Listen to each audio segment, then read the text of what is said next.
In 1985, in the month of September, on the 12th day of September, a young man robbed our office. I used to have the best office east of the Niger. We had a printing press with an American girl, white American girl, as a manager.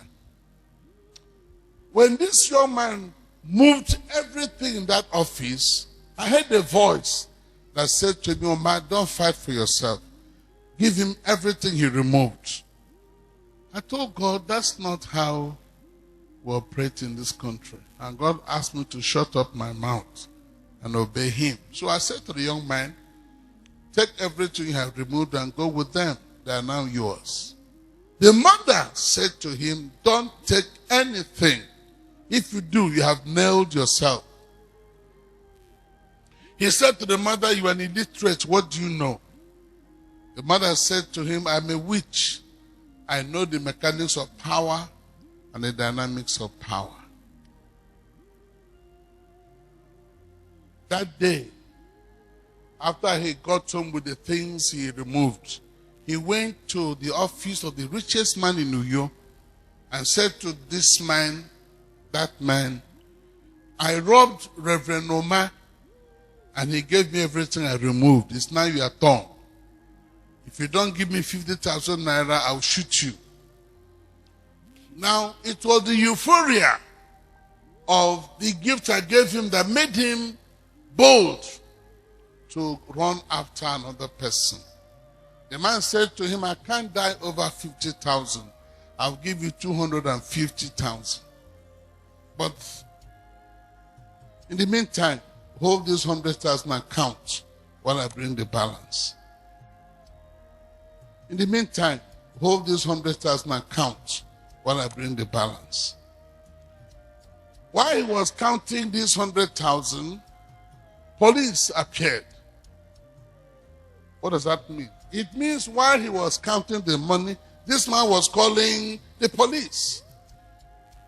Now, a young man plus gun plus money equals what? Armed robbery. As they were leading him away, the mother got back to me and said, "Reverend, you're a very wicked man. You have just jailed my son." Life is made in a way that nobody can cheat you. When you know it, you will let people make attempt at cheating you without you fighting back. We fight back because we are not sure there's a way of getting back what they have taken from us.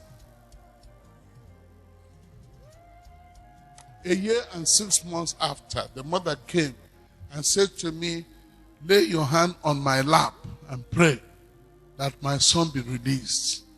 I told her, "I know the meaning of laying my hand on your lap. I'll not lay my hand there, but I'll just pray, Father, wherever this boy is, release him." I don't know whether you understand this principle I've just shared now. That same day, the chief judge of Akwa Ibom State went to Uyo prison and said, "Anybody awaiting trial for more than 1 year, you are now free." And the boy was set free. The mother came back and asked me, "Didn't I tell you you're a wicked man? You nailed my son, now you have released my son. What am I saying?"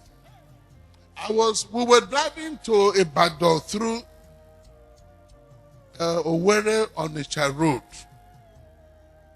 when a man drove into our 4-day-old car and bashed his 2 doors. I came out and inspected the damage and said to my driver, "Can we continue?" He said, "No, sir. This man must repair this car." "Okay, do you know him?" He said, "No." "You don't quarrel with him?" He said, "Why are you fighting him? Come on. This battle is being fought at a higher level. Let's go." He told me he would not drive that car. But the chief of the village came out and said to the watching crowd, "Anybody you can damage his car this way, I will not fight. I will not say anything. That person has somebody who fights for him. When that person comes, nobody shall be found alive in this village." He asked them to block my way. He said to me, "Slap this young man, kick him." I want you to learn a very powerful lesson. When somebody calls you an idiot, don't tell him your mother is an idiot, your sisters are all idiots, everyone from your village is an idiot. I'm a witness. Just go your way. Heaven will take over and fight for you. Which one do you prefer? The good news is when God sends an angel to slap your enemy, no Nigerian policeman will ever arrest the angel. Will they? No. They can't even blame it on you. Has anybody learned anything new today? Raise your hand. I'm sure you must have been told the driver who killed my children and my cousins was never prosecuted. Young men from my village went to the police station and said to the DPO, if they are not prosecuted, we shall burn down this police station. The DPO drove to my house and said, Omar, I'm in trouble. I told him, you are not in any trouble. I went with him and addressed the young men and told them not to fight for me. I have somebody who fights for me. You can't be a good child of God if you don't come to this understanding and knowledge that whoever cheats you cannot escape your God. Even if your husband walks out on you and runs after other girls, one of your children will grow up to be a husband to you and will take care of you more than any man can take care of his wife. That's how life is made. If a girl jilts you and sacks you, for any reason, don't worry. God will bring a better girl to take her place and make your life more comfortable, more pleasurable, and more successful. Are you here? That's why God said we should forgive. Forgive. Forgive. Now stand up and say to two persons beginning today, I will forgive whoever wrongs me.